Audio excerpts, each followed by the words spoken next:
Hello friends, स्वागत है आप सभी का टीसीएस पाठशाला यूट्यूब चैनल पे।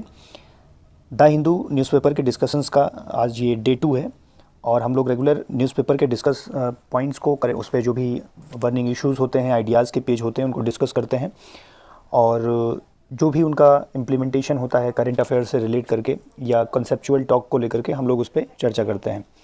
तो द हिंदू न्यूज़पेपर में ये फ्रंट पेज है, आप देख रहे हैं। आज 25 अगस्त है और इसमें सबसे पहला जो हाईलाइटेड पॉइंट है वो है Supreme Court to study effect of Bhushan statement. Prashant Bhushan ji का केस चल रहा है ट्वीट पे। एक क्या कहते हैं सुओ मोटो सुप्रीम कोर्ट ने लिया था। सुओ मोटो का मतलब अपने आप से एक देख लेना, जैसे कि कोई काम गलत हो रहा हो और सुप्रीम कोर्ट में याचिका ना दायर की जाए और सुप्रीम कोर्ट खुद ही उसे कंसीडर करके डिसीजन देने लगे या दे। तो सुप्रीम कोर्ट ने क्या कहते हैं, अब लगातार इस पर एक कंट्रोवर्सी चल रही है। प्रशांत भूषण कह रहे हैं कि हमारा ये freedom of speech and expression है, हम बोल सकते हैं, क्रिटिसाइज़ कर सकते हैं।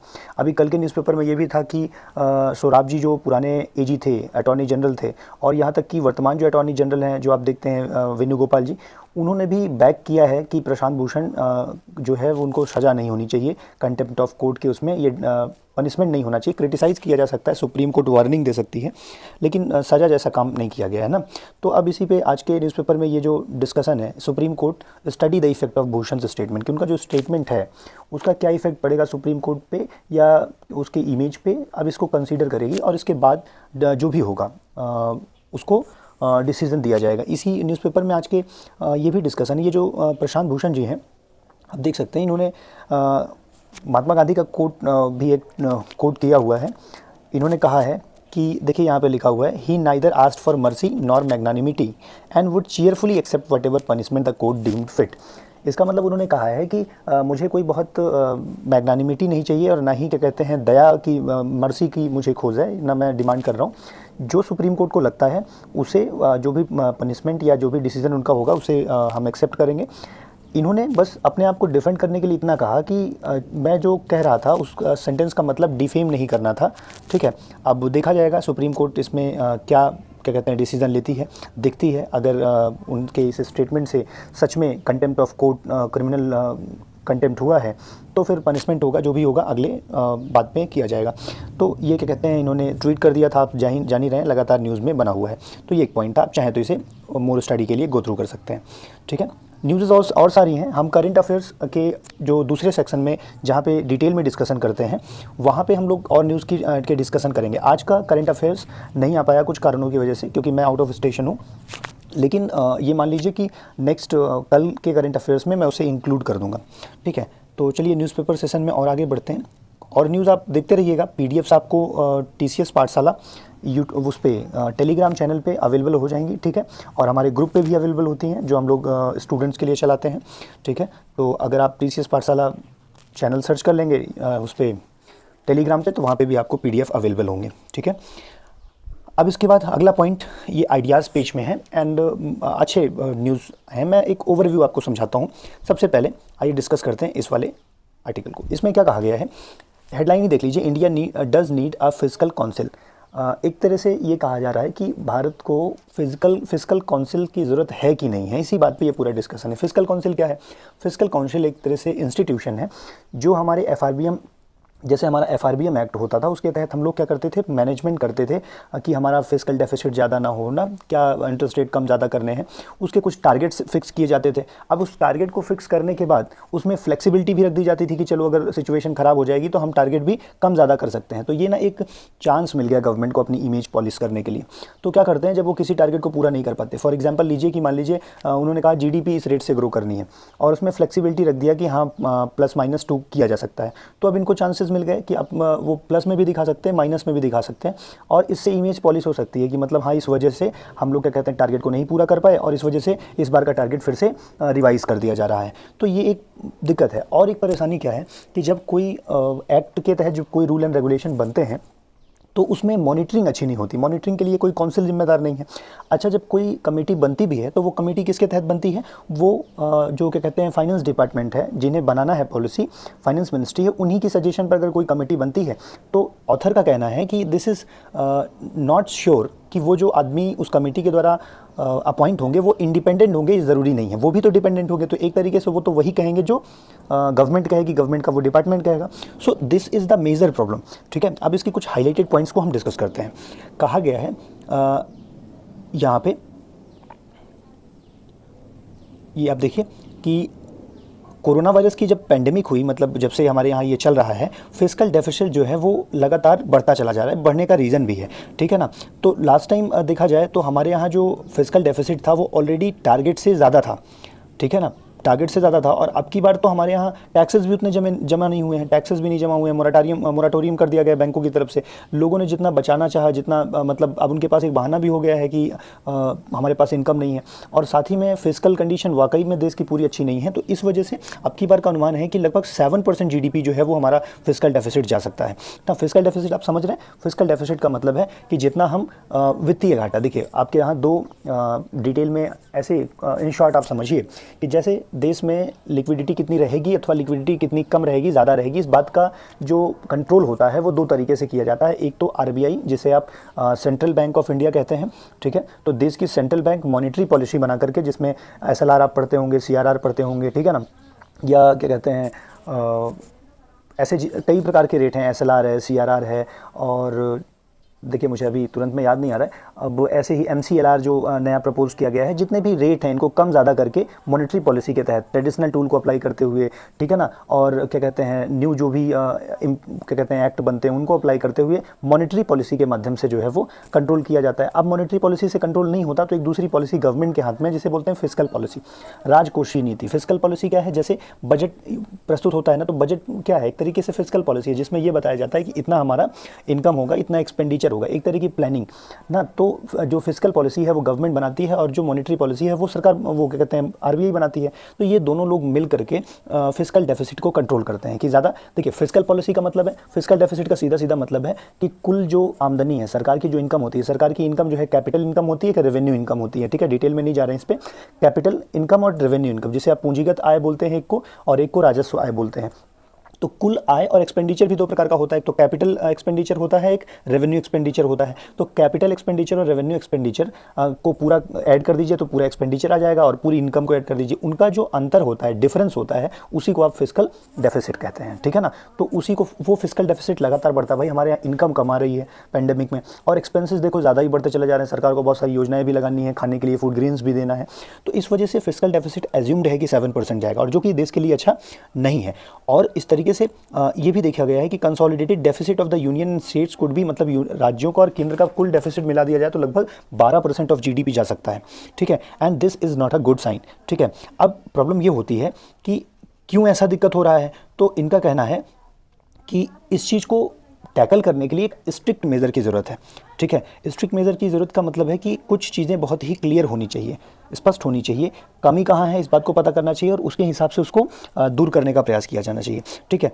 अब इसमें ये पूरा का पूरा पॉइंट है जो दिया गया है कि जो जैसे हम लोग सब्सिडी, अब सब्सिडी एक तरीके से देश के लिए तो नुकसान ही है। एक आदमी को सब्सिडी कितनी मिल जाती है, मान लीजिए गैस में ही देख लीजिए, तो मान लीजिए आपको 64-65 अभी मिल रहा है, हम मैक्सिमम मानते हैं कि 100-150 बच गया, आप एक गैस एक महीने चलता है, एक महीने में 150 बचा, बट गवर्नमेंट के ऊपर प्रेशर कितना हुआ, 130 करोड़ गुणे 150 ना करेंगे तो लार्ज अमाउंट होगा जो सरकार को देना पड़ेगा, और सरकार के पास पैसे नहीं होंगे तो कहाँ से करेगी, बोरो करेगी, बोरो करेगी तो इंटरेस्ट भी देना पड़ेगा, और उसके बाद बोरो करके वो कंज्यूम भी कर जाएंगे सारे के सारे लोग, तो उसका कोई इन्वेस्टमेंट भी नहीं है, एक तरीके से बोरो भी हुआ और कंजम्पशन हो गया। तो इस तरीके से लगातार हर बार अगर उधार लेकर के लोगों को सब्सिडी दी जाएगी तो दिस इज़ बैड।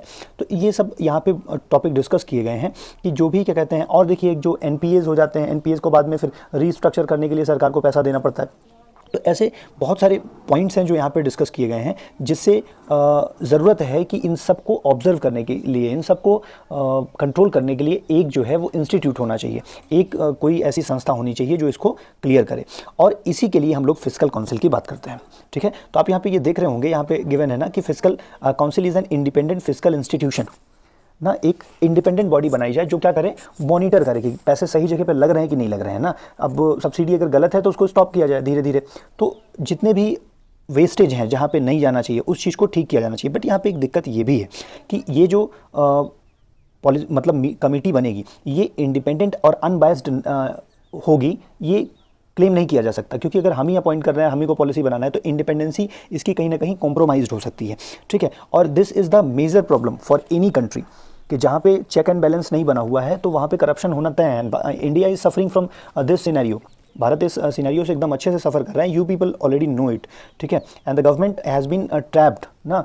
हमारे यहाँ वोट बैंक पॉलिटिक्स भी इसी तरह से होती है कि वोटिंग के लिए ये कर्जे माफ़ कर दिए जाते हैं ना, तो इसमें ठीक है, एक तरह से देखा जाए पब्लिक के लिए तो अच्छा होता है, बट एज अ गवर्नमेंट वो अच्छा नहीं होता ना। हर चीज़ें फ्री, आप why do you not plan for jobs ना। आप जॉब दोगे तो आदमी अपना लोन भी चुका देगा और देश की अर्थव्यवस्था में भी योगदान देगा, बट आप केवल और केवल क्या करेंगे, आप उधार माफ़ कर देंगे, तो इससे बैंकिंग सेक्टर को भी घाटा होगा और जीडीपी में तो ग्रोथ कहीं से होगी नहीं, ठीक है। तो ये चीज़ें ध्यान दिया गया। यहीं पर ये कहा गया है कि डाइवर्स रोल मोर एक्सेप्टेंस, क्या कहा गया, अकॉर्डिंग टू IMF मतलब Indian monetary fund, international monetary fund, I am sorry, ठीक है।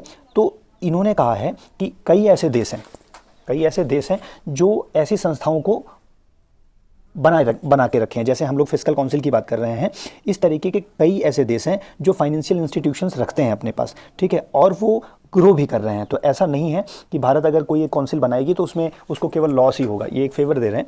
तो इस तरीके से उन्होंने कहा कि अगर एक अलग सी क्या कहते हैं काउंसिल हो जो क्या करे, चीज़ों को इवेल्युएट करे, वॉच डॉग की तरह काम करे। वॉच डॉग की तरह काम करने का मतलब है वो चीज़ों पर नज़र बना के रखे, ठीक है। और वो क्या कहते हैं, फिस्कल जो भी पॉलिसीज़ होती हैं गवर्नमेंट की, उन पर ट्रैक करे, अच्छा यूटिलाइजेशन हुआ कि नहीं हुआ, ठीक है ना, इन सब चीज़ों पर ध्यान दे तो शायद चीज़ें थोड़ी सी ठीक हो सकें, ठीक है। और ये फाइनली देखा जाए तो इसका जो कंक्लूजन है वो कुछ ऐसा ही आ रहा है। मैं पूरा कंक्लूजन आपको पढ़ के सुनाता हूँ। When the market fails government have to intervene. जब मार्केट क्या होती है, फेल होती है, मार्केट डाउन होने लगती है, जीडीपी खराब होने लगती है, तो गवर्नमेंट इंटरवीन करती है, मतलब हस्तक्षेप करके उसे ठीक करती है। What do we do when the government fail. अब परेशानी आती है, गवर्नमेंट भी फेल हो गई, क्योंकि देखो पहले तो मॉनेटरी से कंट्रोल होता है, मॉनेटरी नहीं होती तो गवर्नमेंट कंट्रोल करती है, लेकिन अगर गवर्नमेंट भी फेल हो जाए तो क्या किया जाए। तो it is here that we need a system. इसीलिए हमको किसकी आवश्यकता पड़ती है, एक सिस्टम की आवश्यकता पड़ती है। कब तक हम केवल पहले कहेंगे चलो आ गई रिसेशन आ गया, एक काम करो कि आरबीआई जो है वो ध्यान देगी, आरबीआई से नहीं होगा गवर्नमेंट, अब दोनों से नहीं होगा तो हाथ खड़े कर दिए, नहीं, एक सिस्टम होना चाहिए proper, it is very important, ठीक है। और यही चीज़ कहा गया, in that respect a fiscal council is an important institution. और उस रिस्पेक्ट में कौन इंपॉर्टेंट है, फिस्कल काउंसिल एक बहुत ज़रूरी इंस्टीट्यूशन हो जाता है, needed to complement the rule based fiscal policy, जिससे कि हमारी फिस्कल पॉलिसी कैसे हो, एक प्रॉपर सिस्टम के तहत काम करे। Of course it is not a silver bullet, कह रहे हैं ये सिल्वर बुलेट नहीं है, if there is no political will. एकदम सही बात, बहुत अच्छा बात इन्होंने लिख दिया है कि योजना कितनी भी अच्छी बने, आप सारे लोग जानते हैं कि इंडिया बेस्ट कंट्री अवार्डेड हो सकती है अगर उसे केवल योजना बनाने के लिए चुना जाए तो, लेकिन इंप्लीमेंटेशन में दिक्कत हो जाती है। तो इसीलिए कहा गया अगर पॉलिटिकल विल नहीं होगी, राजनीतिक जो है वो इच्छा नहीं होगी इंप्लीमेंट करने के लिए, तो काउंसिल कोई भी बना तो वो काम नहीं करेगी, ठीक है। तो इसलिए गवर्नमेंट शुड बी विशफुल ना to implement the process of committee. और गवर्नमेंट अगर इंस्टीट्यूशन को वर्क करने के लिए टेक केयर करेगी तो वो पक्का है उसको वर्क करना पड़ेगा, ठीक है ना। कहा गया if there is no political will, अगर पॉलिटिकल विल नहीं होती है तो इंस्टीट्यूशन इफेक्टिव नहीं रह जाएगा, लेस इफेक्टिव हो जाएगा। और if there is political will, अगर पॉलिटिकल विल है तो there is no need for such an institution. और उन्होंने एक बात और भी कही कि अगर सच में हमारे सारे पॉलिटिकल लीडर्स या पॉलिटिकल इच्छा से देश मतलब लाइक गुड फॉर कंट्री करना चाहते हैं, कंट्री के लिए अच्छा सोचना चाहते हैं और ईमानदारी से काम करते हैं, तो इंस्टीट्यूशन की ज़रूरत नहीं है। इंस्टीट्यूशन कब के लिए है, जब लोग गलती करते हैं, ठीक है। By the way there are different types of people, तो थिंग्स विल हैपन और systematic implementation of things will ease the processes, ठीक है। और कहा गया है that is also true of the FRBM। और यही चीज़ FRBM एक्ट की, भाई एक्ट तुम कितनी भी बना लो ना, जितना मर्जी करे उतना बना लो, इंप्लीमेंट नहीं करोगे, आप जिम्मेदार नहीं हो, तो चाहे जितने एक्ट बना लो ना वो सब तो फेल हो जाएंगे, उन्हें ठीक से इंप्लीमेंट नहीं किया जाएगा। अभी देखो आपके यहाँ शिक्षा नीति में वो सेल्फी खींचने वाली व्यवस्था हुई थी, लेकिन फिर लोगों ने उसमें भी सिस्टम लगा दिया और विरोध किया, कुछ लोगों ने नहीं भेजा, फिर कैमरा खराब कर दिया ना, ऑल दैट। बहाने बनाने पे आओगे तो कोई भी सिस्टम काम नहीं करेगा, और अगर बहाने बनाने पे नहीं है तो हमारे पास FRBM जो एक्ट था वो भी अच्छे से काम कर सकता था, या हम फिस्कल काउंसिल लगाएंगे तो वो भी। तो इसका पूरे का समरी ये है कि हमारे यहाँ प्रॉब्लम तो है, और प्रॉब्लम होने का मतलब है हमें उसके सोल्यूशंस पे बात करनी होगी। सोल्यूशंस के लिए अलग इंडिपेंडेंट बॉडी हो सकती है एक अच्छा विकल्प, बाकी देश भी इसको कर रहे हैं। हम लेट्स सी कि सरकार इसको इंप्लीमेंट कर पाती है कि नहीं कर पाती है, ठीक है। तो एक अच्छा आइडिया है, आप इसको देख सकते हैं।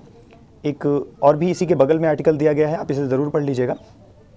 FATF ऑब्लिगेशन, आप जानते हैं कि पाकिस्तान को ग्रे लिस्ट में डाल दिया गया था अमेरिका के द्वारा। ये FATF जो क्या कहते हैं, इसके तहत ग्रे लिस्ट में डालने का मतलब ये है उसे क्या नहीं मिल रहा था, अनुदान नहीं मिल रहा था। ठीक है, अब पाकिस्तान को इसमें ग्रे लिस्ट में इसलिए डाला गया था कि ऐसा माना गया वो टेरर फंडिंग करता है, अपने यहाँ टेरर इंस्टीट्यूशंस को रखता है, जानकारी नहीं देता, आतंकवाद फैलाता है। इस वजह से पाकिस्तान पर ये क्या कहते हैं इसे ग्रे लिस्ट में डाल दिया गया। अब ग्रे लिस्ट में डालने से पाकिस्तान की परेशानी बढ़ गई है, लेकिन वो अपनी करतूतों से सुधरने को नहीं है। अभी हाल ही में एक न्यूज़ आई थी जहाँ पे दाऊद के वहाँ होने का जानकारी हुआ था, न्यूज़ में ये बात थी, चर्चा का विषय था, लेकिन उनके एजेंसियों ने कहा कि नहीं, दाऊद पाकिस्तान में नहीं है। दाऊद ही नहीं, ऐसे यहाँ पे आप पढ़ेंगे तो बहुत सारे ऐसे, जैसे ये एक नाम मैं यहाँ पे अंडरलाइन कर दे रहा हूँ, जकीरुर रहमान लकवी। ठीक है, और ऐसे ही कुछ नाम यहाँ पे आप देखेंगे तो आपको मिलेगा। वेट अ मोमेंट, जैसे हम लोग डिस्कस करें यहाँ पे नहीं मिला, यहाँ पे दाऊद, यस आप देख सकते हैं दाऊद के बारे में यहाँ पे लिखा हुआ है, और चाहे वो लकवी हों एंड चीफ हाफिज़ सईद हों, ठीक है, मसूर अजहर हों, तो ऐसे बहुत सारे लोग हैं जो टेररिस्ट ऑर्गेनाइजेशन चलाते हैं और वो पाकिस्तान में रहते हैं। Pakistan is not ready to work for it, even कानून भी बना हुआ है। ठीक है ना, ये जो नेशनल काउंटर टेररिज्म अथॉरिटी है, इसके तहत इन पर प्रतिबंध लगाए जा सकते हैं, लेकिन पाकिस्तान इज़ नॉट सपोर्टिंग। तो अब ये बात न्यूज़ में इसलिए आई कि पाकिस्तान सपोर्ट नहीं कर रहा है। अभी अक्टूबर में होनी है मीटिंग, अक्टूबर में जब मीटिंग होनी है तो पाकिस्तान फिर से प्रयास करेगा कि उसे ग्रीन लिस्ट में डाल दिया जाए और उसे क्या मिले, अनुदान मिलने लगे। बट द प्रॉब्लम इज़ कि उसे ऐसे तो नहीं, क्या कहते हैं, लिप सर्विस करने से तो काम नहीं चलेगा। लिप सर्विस काम करेंगे कि हम अच्छे हो गए हैं, हम ऐसा नहीं करते, वो नहीं करते, but all countries of the world ना, दे आर वॉचिंग कि ऐसा हो रहा है, तो उन्हें कुछ ग्राउंड वर्क करना पड़ेगा। साफ साफ यहाँ पे दिया गया है कि अक्टूबर में, see I am quoting it, in October Pakistan is expected to face some of these questions. ये क्वेश्चंस उनसे पाकिस्तान से किए जाएंगे कि आपने क्या किया है, बैन किया आपने, क्या कहते हैं, ऑर्गेनाइजेशन को वहाँ से हटाया, जेल किया। आपको पता है बहुत सारे ऐसे लोग हैं जो जिनको जेल तक हुई थी बट दे वर रिलीज़ कर दिए गए। तो इन सब का जवाब पाकिस्तान को देना पड़ेगा। ठीक है, और अगर ये सब का जवाब नहीं देता है तो फिर से उसे और भी डाउनग्रेड करके ब्लैक लिस्ट में भी किया जा सकता है, जब उसके दरवाजे ही बंद हो जाएँ कभी भी अनुदान पाने के लिए या हेल्प के लिए। ठीक है, तो इसीलिए कहा गया है कि उसे ग्राउंड वर्क दिखाना पड़ेगा। अब लेट्स सी कि अक्टूबर की मीटिंग में पाकिस्तान क्या, अपने उनके जो डेलीगेट्स होंगे वो क्या बताते हैं। ठीक है, आपको एक क्वेश्चन का जवाब देना है, FATF जो है ये क्या है, इसका फुल फॉर्म क्या है, आप मुझे कमेंट बॉक्स में बताइएगा। ठीक है, चलिए, तो इस तरीके से आपने देखा कि दो आपने आर्टिकल देखे, इसे आप जाके देख लीजिएगा, reversing health sector neglect with reform agenda. इसे आप स्वयं पढ़ लीजिएगा अगर आपका मर्जी करेगा पढ़ने का, मैंने हाईलाइट कर दिया है। ठीक है, हेल्थ रिफॉर्म की बात कर रहे हैं, हाँ, दिस इज़ इंपॉर्टेंट। ठीक है, this is to be discussed, मैं इसे डिस्कस करूँगा। एक दिया the challenge of catching exclusive taxpayers. वही कहानी, भारत के इंस्टीट्यूशन की परेशानी क्या की भाई, आपको सबको पता है कि अभी तो थोड़ा सा भले ही दायरा लोगों ने बढ़ा लिया है कुछ गवर्नमेंट की पॉलिसीज़ की वजह से। मैं एक ऐसे नॉर्मल सर्वे आपको बताऊँ तो माना जाता है कि कुल जो है 0.7 ऐसे % है जो लोग टैक्स पे करते हैं। तो दिस इज़ रेडिकुलस ना, एक देश के लिए ये बहुत ही ख़राब चीज़ है, क्योंकि पहली बात तो पूरा का पूरा वेल्थ जो है वो देखा जाए तो 10 to 20% लोगों में एक्यूमुलेटेड है। उसमें से भी केवल 7 से 8% लोग ऐसे हैं जो टैक्स फाइल करते हैं कि हाँ हमने ITR भरा हुआ है, और उसमें से पे करने वाले मतलब लेस देन 1% है। सो दिस इज़ प्रॉब्लमेटिक ना, नॉर्मल आदमी इसको नहीं लेते हैं। अब गवर्नमेंट क्या कर सकती है, गवर्नमेंट को भाई टैक्स के दायरे बढ़ाने हैं, क्योंकि टैक्स का दायरा नहीं बढ़ेगा तो फिर गवर्नमेंट कैसे चलेगी। ठीक है, और ऐसा नहीं कि सरकार ने प्रयास नहीं किया, सरकार ने तो बहुत सारे रिफॉर्म ले आए हैं। देखो यहाँ पे दिया है, various reforms have been introduce, बहुत सारे प्रकार के रिफॉर्म सरकार ने इंट्रोड्यूस किए हैं, but none of them has worked. लेकिन वर्क नहीं किए वो सारे के सारे। आपको पता है, हम आप सारे लोग जानते भी हैं कि जब किसी के पास इनकम आती है तो पहले वो यही कोशिश करता है कैसे टैक्स बचाना है। ठीक है, बट ही डजंट थिंक कि अगर टैक्स नहीं देंगे तो गवर्नमेंट कैसे चलेगी। फिर हम सुविधाओं के लिए क्यों बात करते हैं, why do we talk about roads, why do we talk about flyovers. ठीक है, तो गवर्नमेंट की पॉलिसीज़ कैसे चलेंगी, दे नीड मनी ना। और ऐसा भी तो नहीं हो सकता है कि जो 10% लोग, मतलब जिनके पास पैसा है, मान लीजिए 2% लोग अगर जो टैक्स दे रहे हैं, ऐसा भी नहीं हो सकता कि सरकार उन्हीं का गला दबा दे कि एक काम करो तुम और पैसे दो ना। एक समय वो भी आ जाएगा जब वो भी वायलेट करने लगेंगे और वो भी अपनी इनकम छिपाने लगेंगे, टैक्स देने से मना करेंगे ना। Excess of anything is bad. आइए डिस्कस करते हैं क्या कह रहा है ये। कहा गया India's tax collection is set to decline. बिल्कुल, कोविड-19 की वजह से इसका असर पड़ा है। इंडिया का जो टैक्स वो है वो डिक्लाइन कर दिया कोविड-19 की वजह से। ठीक है, अब इसमें क्या हो रहा है, फिस्कल डेफिसिट जो है वो सेट टू राइज, पक्का उसे बढ़ना है। आपको पता है पैसा नहीं आएगा, खर्चे हो रहे हैं, तो इनकम और एक्सपेंस का जो डिफरेंस है वही तो आपका क्या हो जाता है, फिस्कल डेफिसिट हो जाता है। ठीक है, और इतना ही नहीं, मतलब कि देखा जाए तो पीछे जब जीएसटी लागू हुई तो फिर हमारे टैक्स कलेक्शन में थोड़ी दिक्कत हुई, और करते करते फिर अभी पेंडेमिक आ गई तो और भी दिक्कत हो गई। मतलब अभी हम पूरी तरह से फुल फ्लेस्ड अपने कैपेबिलिटी टैक्स पेइंग की आ नहीं पाए थे, कि हमारे साथ लगातार परेशानी होती चली जा रही है। तो इसका मतलब है कि अभी इसकी सिचुएशन ठीक नहीं होने वाली है। तो हम बस इतना ही कर सकते हैं कि we can try to collect more taxes. अब मोर टैक्सेस कैसे कलेक्ट होंगे? सबसे बड़ी प्रॉब्लम भारत में क्या है कि सबसे ज़्यादा लोग डिस्क्लोज नहीं करते ना अपनी इनकम को, तो अब वो बचाने के चक्कर में पड़े रहते हैं। तो कुछ ऐसी पॉलिसी होनी चाहिए। अच्छा, ज़बरदस्ती भी आप डिस्क्लोज नहीं करवा सकते हैं, तो गवर्नमेंट की पॉलिसी थोड़ी सी कैसी होनी चाहिए? अच्छी होनी चाहिए। अभी फेसलेस वो क्या कहते हैं सर, अपने प्रधानमंत्री जी ने लॉन्च किया है। इसका मतलब ये है कि मतलब आपको अधिकारियों के पीछे नहीं जाना होगा, आप डायरेक्टली अपने टैक्स को पे कर सकते हैं, और उन्होंने सिस्टम से हट करके कंप्यूटर को जिम्मेदारी दे दी। इसका मतलब पहले जो आदमी आपके सीए ये सब होते थे, ये बीच में कैलकुलेट करते थे कितना टैक्स देना है कितना नहीं देना है। नाउ अब आप खुद ही अपनी सारी बातें रखिए, कंप्यूटर विल डिसाइड कि आपको कितना टैक्स देना है, आपके साथ चीटिंग नहीं होगी। और जो ऑनरेबल टैक्स पेयर्स होंगे उनको अवार्ड देने की भी जो बात की गई है, it is also a good sign ना, कि जो लोग टैक्स देते हैं उनको कम से कम दे डिजर्व रिस्पेक्ट। तो अभी देखिए, the prime minister unveiled in common tax reform to make system faceless, painless and seamless. तो गवर्नमेंट ट्राई कर रही है कि ये सब जो बीच के बिचौलिया जो लोग होते हैं, जिनसे लोगों को समस्याएं होती हैं, ठीक है, उनको हटा करके एक ऐसा सिस्टम डेवलप करने की बात हो रही है जिससे कि लोग अट्रैक्ट हों और लोग जुड़ें, ठीक है।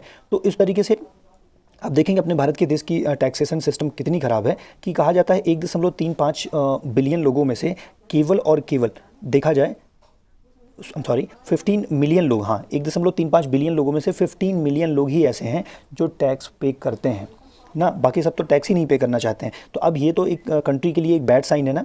तो इस तरीके से ये कहा जा रहा है कि किस तरीके से टैक्स ज़्यादा से ज़्यादा कलेक्ट किए जाए, तभी तो जो है वो सिस्टम ठीक होगा। टैक्स ज़्यादा कैसे कलेक्ट किया, उसका बेस बढ़ाया जाए ना, ज़्यादा से ज़्यादा लोग टैक्सेशन में आए।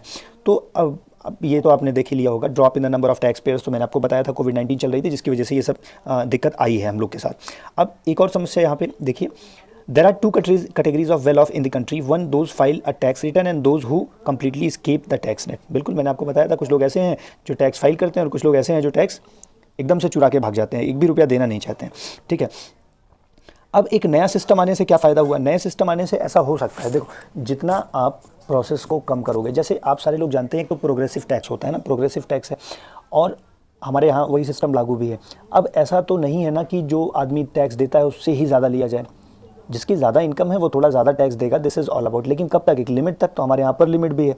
अब अगर देखा जाए तो एक नया सिस्टम जो आया जिसमें बीच की परेशानियों को कम करने की सरकार प्रयास कर रही है, तो उस तरीके से ऐसी संभावनाएं लगाई जा रही हैं कि हाँ आज नहीं तो कल टैक्स पेयर्स की संख्या बढ़ेगी, और टैक्स पेयर की संख्या बढ़ेगी तो क्या होगा? सरकार चलाने के लिए फ़ायदा होगा। तो यहाँ पे ये कहा गया है कि टैक्स पेयर जो हैं उनको पकड़ने के लिए, मतलब उनको ले आने के लिए एक्सक्लूसिव कुछ चाहिए, बहुत कुछ खास चाहिए। अब खास का मतलब कुछ ऐसे पॉलिसीज़ होनी चाहिए जिससे लोग ईमानदार बने, ठीक है, दो it is very difficult, but फिर भी मतलब वो अपनी इनकम को डिस्क्लोज़ करें, उन्हें डर ना हो एक्सप्लॉइटेशन का, ठीक है। और जो लोग क्या कहते हैं उनको ऑनर किया जाएगा तो उन्हें थोड़ा रिस्पेक्ट फील होगा, तो हो सकता है इस वजह से भी लोग आ सकते हैं। जो हर्डल्स होते हैं टैक्स पेमेंट में, ठीक है, उनको कम किया जाए, फ्लेक्सिबिलिटी लाई जाए, ठीक है। तो थोड़ा सा सिस्टम से परेशान लोग ना हो तो निश्चित ही टैक्स पेइंग में इंक्रीमेंट होगा, ठीक है। पैलेस्तीन का मामला चल रहा है, आप सारे लोग जानते हैं, जेरूसलम का मामला बड़े चर्चा में था, ठीक है, इज़राइल का मामला बड़ा चर्चे में था। तो अभी हाल ही में the Israel UAE friendship shows, Israel और यूएई अमीरात ना, इनका एक मतलब आपस में टाई अप हुआ है। तो इसकी वजह से ये चर्चा, ये खबर न्यूज़ में आई है, आप इसे पढ़ लीजिएगा, ठीक है। जो भी मैटर है देख लीजिएगा। मैं सारी चीज़ें डिस्कस करूंगा तो वीडियो लंबा हो जाएगा, एंड इफ़ यू से अगर ऐसे इंटरेस्ट बनाए रखोगे तो I will try in 2 lectures, but this takes lot of time. मैं जल्दी जल्दी चीज़ों को कंक्लूड कर देता हूँ। India and China prepare for fresh talk, 5वीं बार ऐसा हुआ है, 5 बार हो चुका है, 5 राउंड हो चुके हैं, ये 6th राउंड है। इंडिया और चाइना फिर से तैयार हुआ है कि बात करेंगे बॉर्डर के डिस्प्यूट को ठीक करने के लिए। तो ये बात है, ये आप लगातार देख ही रहे होंगे, ठीक है। 17वां वीक चल रहा है हमारे इस डिस्प्यूट का, और इससे दोनों देशों को परेशानी है, इंडिया को भी है और चाइना को भी है। दो इंडिया इस चीज़ को अगर हार्नेस कर ले जाए, आत्मनिर्भर भारत की जो स्कीम चल रही है उसको हार्नेस कर जाए, तो हमें लगता है कि बेहतर रिजल्ट इंडिया के लिए हो सकता है।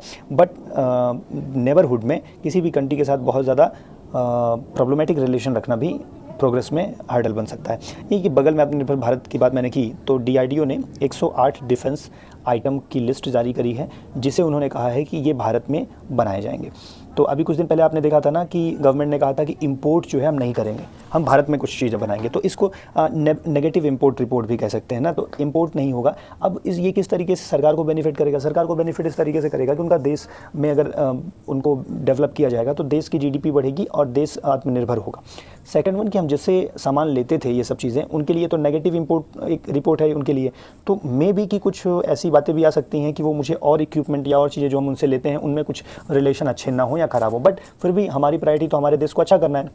तो गवर्नमेंट का ये स्टेप है कि 108 आइटम्स हैं डिफेंस में, जो क्या कहते हैं वो क्या करेंगे, इंडिजिनसली डेवलप करेंगे, मतलब अपने ही देश में डेवलप करेंगे। नेगेटिव इंपोर्ट रेट लिस्ट वही है कि मतलब इतने लिस्ट अब इंपोर्ट नहीं किए जाएंगे इतने सामान, ठीक है। तो आप इसे देख लीजिएगा, DRDO ने जारी किया है 108 आइटम, ठीक है। एक ये इंपॉर्टेंट न्यूज़ है, आप इसको देख सकते हैं, DNA bill can be miss used, flag draft report. ये एक्चुअली खबर में इसलिए आया कि एक बिल लाया जा रहा है, DNA रेगुलेशन एक्ट 2019। अब ये जब पार्लियामेंट में गया तो इसमें पास होने में बड़ा डाउट हो रहा है, क्योंकि लोग कह रहे हैं कि दो it is good at one side. अच्छा ये है कि DNA अगर सबके होते हैं, इसमें क्या है, DNA के सैंपल्स गैदर किए जाएंगे, आइडेंटिफिकेशन के लिए रखे जाएंगे। तो अब एक लोग का जैसे DNA मिल जा रहा है तो उनके सारे रिलेटिव्स का भी DNA मैच करेगा उनसे, तो ये तेज़ी से हम उनके टच में लोगों को पकड़ सकते हैं। टेररिस्ट को कम करने के लिए, टेररिज्म के लिए थोड़ा बहुत तो ठीक है, लेकिन इसके बहुत सारे ड्रॉबैक बताए गए हैं। ड्रॉबैक का मतलब ये है कि इसका मिसयूज़ हो सकता है ना, पॉलिटिकल मिसयूज़ हो सकता है, क्रिमिनल तरीके से मिसयूज़ हो सकता है कि DNA सैम्पलिंग से आसान हो जाएगा लोगों को पकड़ना, उनके रिश्तेदारों का पता लगाना, उनके टच में उनके भाई बहनों का पता लगाना ना।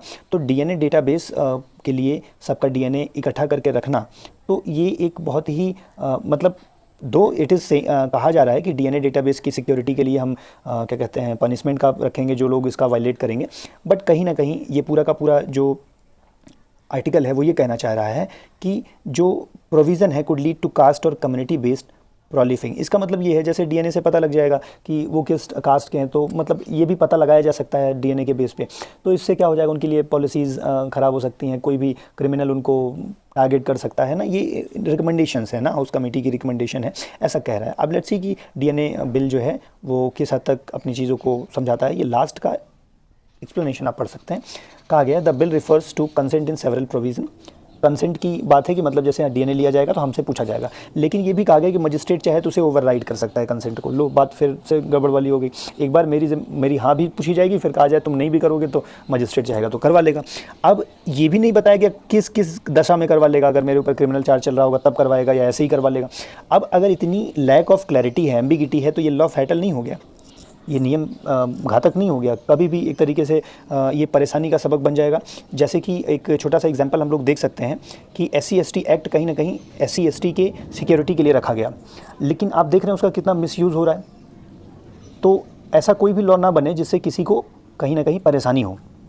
तो सेम कॉन्सेप्ट DNA बिल है, इसको कहा जा रहा है कि मिसयूज़ हो सकता है, ठीक है। आप इसे देख लीजिएगा, नेट पे और सर्च करके इसे पढ़ सकते हैं, ठीक है।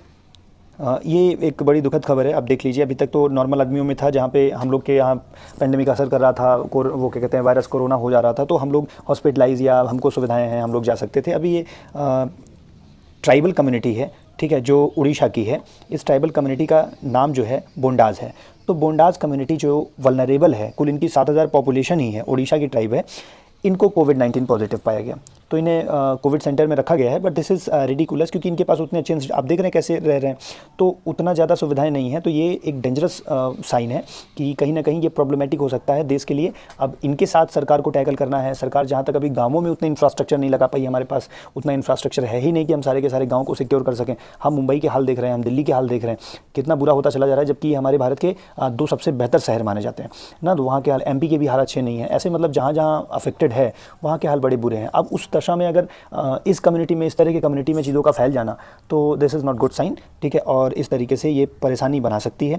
तो कुछ हाईलाइटेड पॉइंट मैंने आपसे बता ही दिया था कि 7,000 की पॉपुलेशन है, ये लोग उड़ीसा में रहते हैं, बोंडास टाइप है, तो पूछा जा सकता है, ठीक है ना। और मलकानगिरी पर्वत पे रहते हैं, हिल ऑफ मलकानगिरी, ठीक है। तो इस तरीके से ये चीज़ें आपने समझी, आप इसको देख लीजिएगा। I just want to tell कि दिस इज़ अगर गवर्नमेंट जो है बहुत स्ट्रिक्ट मेजर्स या बहुत प्रॉपर कंट्रोल नहीं रखती है, तो इनकी दशा तो बहुत ही ख़राब हो सकती है ना। कि अब क्या करेंगे कि जैसे बार बार लोग कहते हैं कि अगर कोरोना फैल गया गांव में तो संभालना बड़ा मुश्किल होगा, सच है, इंस्टीट्यूशंस उतने नहीं हैं, इंफ्रास्ट्रक्चर उतने नहीं है। अब तब पर भी चलो थोड़ा बहुत ठीक है, जागरूकता है, बट ट्राइबल्स एरियाज़ में फैल जाने का मतलब है आउट ऑफ कंट्रोल हो जाएगा। Let's see government will do, अब गवर्नमेंट तो लगातार प्रयास में लगी ही है, ठीक है, but this is a bad sign, तो मैंने बता दिया। डीएनए बिल के बारे में पार्लियामेंट ने उसे प्री मैच्योर कह दिया कि पहले ही लॉन्च करो, अभी और इस पर रिसर्च करो तब बताओ कि इसे लागू किया जाना चाहिए कि नहीं किया जाना चाहिए। ये एक वन फैक्ट न्यूज़ आप ध्यान रखिएगा। गुवाहाटी में जो है वो लॉन्गेस्ट रोपवे बन गया है। रोपवे मतलब समझते हैं आप, बैठ करके उसमें से जा सकते हैं, दूर तक आप सैर कर सकते हैं, ठीक है। गुवाहाटी में बना है, लॉन्गेस्ट बना है, 1.82 किलोमीटर बना है, जिसे 9 मिनट्स में क्या कहते हैं कवर किया जाएगा, ठीक है। और ये जो रोपवे है एक तरह से 9 मिनट का टूर है।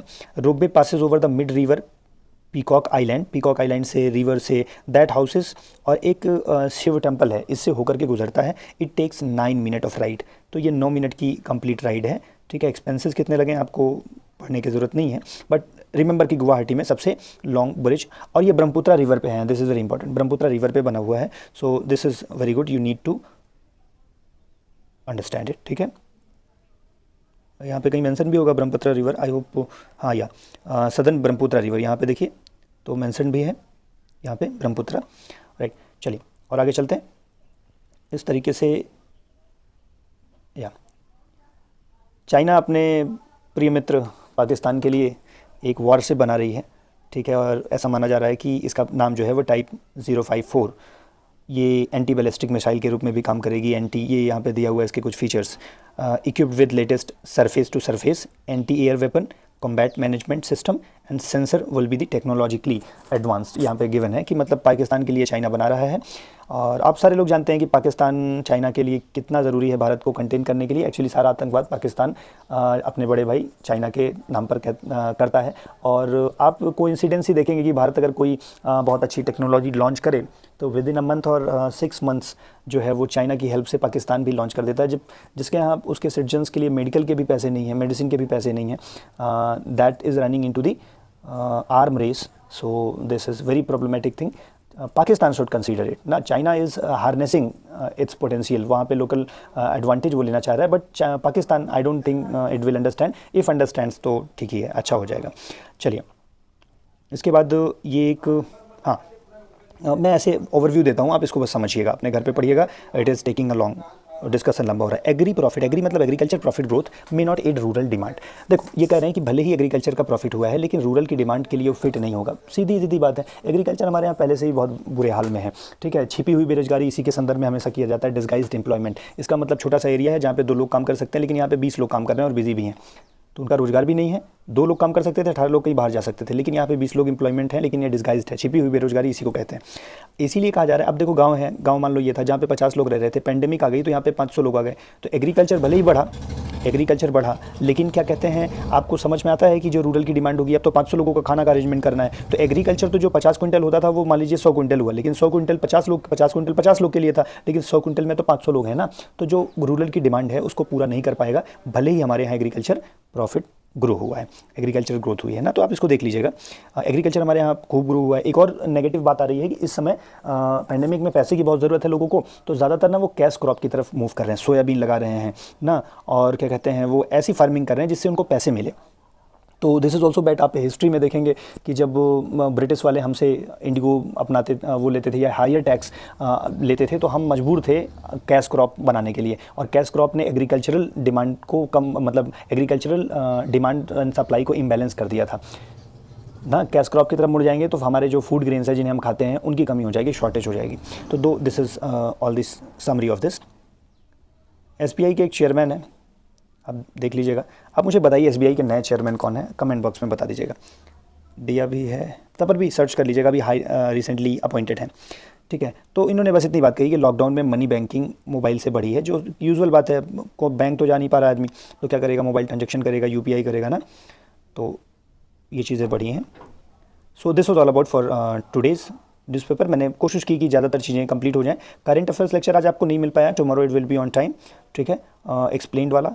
Thank you very much. अगर आपको सेशन अच्छा लग रहा है तो अपने दोस्तों को भी शेयर करिए, ज़्यादा से ज़्यादा लोगों को तक पहुँचाइए, ठीक है। हम आपसे बस इतनी मदद चाहते हैं कि आप इसे लोगों तक पहुँचाइए।